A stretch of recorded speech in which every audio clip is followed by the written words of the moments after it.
وَإِذْ أَخَذَ اللَّهُ مِيثَاقَ النَّبِيِّينَ لَمَا آتَيْتُكُم مِّن كِتَابٍ وَحِكْمَةٍ ثُمَّ جَاءَكُمْ رَسُولٌ مُصَدِّقٌ لِّمَا مَعَكُمْ لَتُؤْمِنُنَّ بِهِ وَلَتَنصُرُنَّهُ قَالَ أَقْرَرْتُمْ وَأَخَذْتُمْ عَلَى ذَلِكُمْ إِصْرِي قالوا اقررنا قال فاشهدوا وانا معكم من الشاهدين۔ اور اے محبوب وہ وقت یاد کریں جب اللہ نے انبیاء سے پختہ عہد لیا کہ جب میں تمہیں کتاب اور حکمت عطا کر دوں پھر تمہارے پاس وہ سب پر عظمت والا رسول صلی اللہ علیہ وآلہ وسلم تشریف لائے جو ان کتابوں کی تصدیق فرمانے والا ہو جو تمہارے ساتھ ہوں گی تو ضرور بالضرور ان پر ایمان لاؤ گے اور ضرور بالضرور ان کی مدد کرو گے۔ فرمایا کیا تم نے اقرار کیا اور اس شرط پر میرا بھاری عہد مضبوطی سے تھام لیا؟ سب نے عرض کیا ہم نے اقرار کر لیا۔ فرمایا کہ تم گواہ ہو جاؤ اور میں بھی تمہارے ساتھ گواہوں میں سے ہوں۔ فَمَن تَوَلَّى بَعْدَ ذَلِكَ فَأُولَئِكَ هُمُ الْفَاسِقُونَ۔ اب پوری نسل آدم کے لیے تنبیہاً فرمایا پھر جس نے اس اقرار کے بعد روگردانی کی پس وہی لوگ نافرمان ہوں گے۔ أَفَغَيْرَ دِينِ اللَّهِ يَبْغُونَ وَلَهُ أَسْلَمَ مَن فِي السَّمَاوَاتِ وَالْأَرْضِ طَوْعًا وَكَرْهًا وَإِلَيْهِ يُرْجَعُونَ۔ کیا یہ اللہ کے دین کے سوا کوئی اور دین چاہتے ہیں؟ اور جو کوئی بھی آسمانوں اور زمین میں ہے اس نے خوشی سے یا لاچاری سے بہرحال اسی کی فرما برداری اختیار کی ہے اور سب اسی کی طرف لوٹائے جائیں گے۔ قل آمنا بالله وما أنزل علينا وما أنزل على إبراهيم وإسماعيل وإسحاق ويعقوب والأسباط وما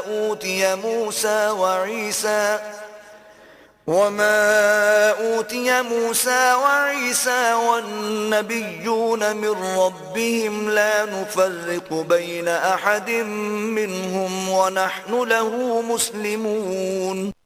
آپ فرمائیں ہم اللہ پر ایمان لائے ہیں اور جو کچھ ہم پر اتارا گیا ہے اور جو کچھ ابراہیم اور اسماعیل اور اسحاق اور یعقوب علیہم السلام اور ان کی اولاد پر اتارا گیا ہے اور جو کچھ موسیٰ اور عیسیٰ اور جملہ انبیاء علیہم السلام کو ان کے رب کی طرف سے عطا کیا گیا ہے سب پر ایمان لائے ہیں۔ ہم ان میں سے کسی پر بھی ایمان میں فرق نہیں کرتے اور ہم اسی کے تابع فرمان ہیں۔ وَمَن يَبْتَغِ غَيْرَ الْإِسْلَامِ دِينًا فَلَن يُقْبَلَ مِنْهُ وَهُوَ فِي الْآخِرَةِ مِنَ الْخَاسِرِينَ۔ اور جو کوئی اسلام کے سوا کسی اور دین کو چاہے گا تو وہ اس سے ہرگز قبول نہیں کیا جائے گا اور وہ آخرت میں نقصان اٹھانے والوں میں سے ہوگا۔ كيف يهدي الله قوما كفروا بعد إيمانهم وشهدوا أن الرسول حق وجاءهم البينات والله لا يهدي القوم الظالمين۔ اللہ ان لوگوں کو کیوں کر ہدایت فرمائے جو ایمان لانے کے بعد کافر ہو گئے حالانکہ وہ اس امر کی گواہی دے چکے تھے کہ یہ رسول سچا ہے اور ان کے پاس واضح نشانیاں بھی آ چکی تھیں اور اللہ ظالم قوم کو ہدایت نہیں فرماتا۔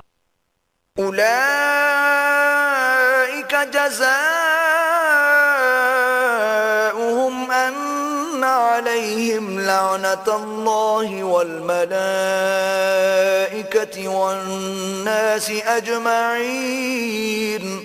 ایسے لوگوں کی سزا یہ ہے کہ ان پر اللہ کی اور فرشتوں کی اور تمام انسانوں کی لعنت پڑتی رہے۔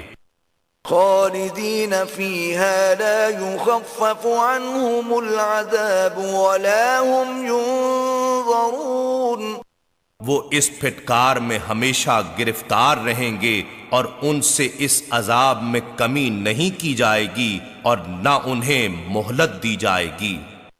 إلا الذين تابوا من بعد ذلك وأصلحوا فإن الله غفور رحيم۔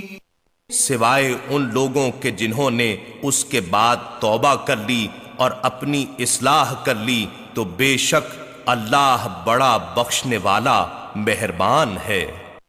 إن الذين كفروا بعد إيمانهم ثم ازدادوا كفرا لن تقبل توبتهم وأولئك هم الضالون۔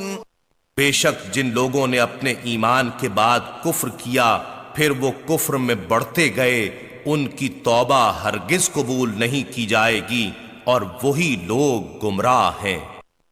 ان الذين كفروا وماتوا وهم كفار فلن يقبل من احدهم ملء الارض ذهبا ولو افتدى به اولئك لهم عذاب الیم وما لهم من ناصرین۔ بے شک جو لوگ کافر ہوئے اور حالت کفر میں ہی مر گئے سو ان میں سے کوئی شخص اگر زمین بھر سونا بھی اپنی نجات کے لیے معاوضے میں دینا چاہے تو اس سے ہرگز قبول نہیں کیا جائے گا۔ انہی لوگوں کے لیے دردناک عذاب ہے اور ان کا کوئی مددگار نہیں ہو سکے گا۔